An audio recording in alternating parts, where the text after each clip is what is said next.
আসসালামু আলাইকুম ওরহমতুল্লাহি ওয়াবারাকাতুহু। সম্মানিত প্রিয় বন্ধুগণ, আজকে খুবই একটি গুরুত্বপূর্ণ বিষয় নিয়ে উপস্থিত হইলাম। সেই বিষয়টি হলো যাদের পেনিস একেবারেই শক্ত হয় না, একেবারে নরম হয়ে গেছে, কোনোভাবেই শক্ত হচ্ছে না।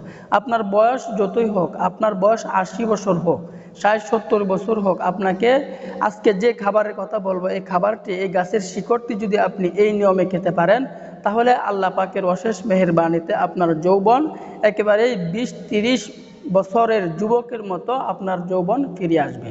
তো অনেক ভাইয়েরা আছে, যে যুবক ভাইয়েরা আছে যারা হস্তমৈথুন করে নিজের জীবনটাকে নষ্ট করে ফেলছে।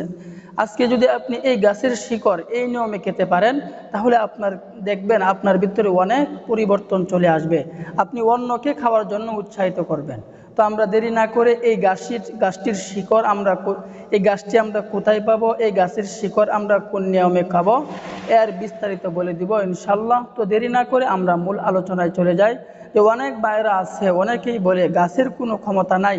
আমি বলবো তাদের কোনো ঈমান নাই, কারণ আল্লাহ পাক রব্বুল আলামিন গাছগাছালির মধ্যে অনেক পাওয়ার দিয়েছেন, অনেক ক্ষমতা দিয়েছেন, যা আপনার কল্পনার বাহিরে। যে গাছগাছালি ছাড়া মানুষ বেঁচে থাকতে পারে না, আল্লাহ পাক রব্বুল আলামিন এই গাছগাছালির মধ্যে অনেক পাওয়ার দিয়েছেন, অনেক ক্ষমতা দিয়েছেন।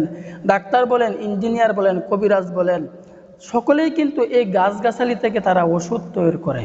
তো আমরা দেরি না করে মূল আলোচনায় চলে যাই। আল্লাহর উপরে ইয়াকিন রেখে, বিশ্বাস রেখে যদি আমল করুন, তাহলে অবশ্যই এটার সুফল, এটার সফলতা আল্লাহ পাক রব্বুল আলামিন আপনাকে দান করবেন। কখনোই আল্লাহ পাক রব্বুল আলামিন আপনাকে হতাশ করবেন না, কারণ আল্লাহ পাক রব্বুল আলামিন দেওয়ার জন্য শেষ রাত থেকে বান্দাকে ডাকতে থাকেন। অভাবের মধ্যে থাকলে আমার কাছে চাও, ঋণের মধ্যে থাকলে আমার কাছে চাও, অসুস্থতার মধ্যে থাকলে আমার কাছে চাও, আমি আল্লাহ পাক রব্বুল আলামিন তোমাকে দিব, তোমাকে দান করব। তো আমরা দেরি না করে মূল আলোচনায় চলে যাই। যে এই গাছটি হচ্ছে কাটানোটে গাছ। গাছটির নাম আমি আবারও বলতেছি, এই গাছটির নাম হচ্ছে কাটানোটে গাছ। অনেকেই গ্রাম অঞ্চলের ভাষায়, আঞ্চলিক ভাষায় আমরা বলে থাকি, এই গাছটিকে বলে থাকি কাটাখুরিয়া গাছ। আমরা আঞ্চলিক ভাষায় এই গাছটিকে বলে থাকি কাটাখুরিয়া গাছ, আর এটার বইয়ের ভাষায় হচ্ছে কাটানোটে গাছ। তো এই কাটানোটে গাছ বা খুরিয়া গাছ আমরা কোথায় পাবো? দেখবেন যেই জমিগুলাতে আপনাকে শাক সবজি করা হয়, যেই জমিগুলাতে আপনার বিশেষ করে শাক, লাল শাক অথবা ডেঙ্গা শাক করা হয়, এই ক্ষেতগুলোর মধ্যে, এই জমিগুলোর মধ্যে এই কাটানোটে গাছ বা খুরিয়া গাছ সবচাইতে বেশি পাওয়া যায়। তো আমরা যখন এই কাটানোটে বা গাছ বা খুরিয়া গাছ যখন আমরা পেয়ে যাব, তখন আমরা এই গাছটাকে একদম উপড়ে ফেলব, তুলে ফেলব। তো তুলে ফেলার পর এই গাছ থেকে আমরা 1 থেকে 1.5 ইঞ্চি শিকড় আমরা কেটে নেব।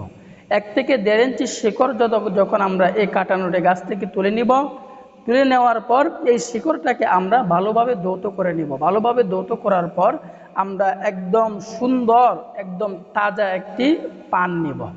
তো তাজা একটি পান নেওয়ার পর 1 থেকে 1.5 ইঞ্চি শিকড়টা ওই পানের মধ্যে দিয়ে দিব।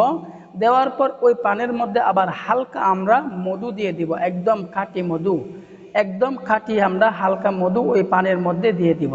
যে বাজারের মধ্যে কিন্তু অনেক প্রতারক আপনাকে ভেজাল মধু দিয়ে থাকে। এই জন্য আপনি খাঁটি মধু খুব সতর্কতার সহিত আপনি খাঁটি মধু সংগ্রহ করে নেবেন। খাঁটি মধু সংগ্রহ করার পর হালকা এই পানির মধ্যে আপনি খাঁটি মধুটা দিয়ে দিবেন।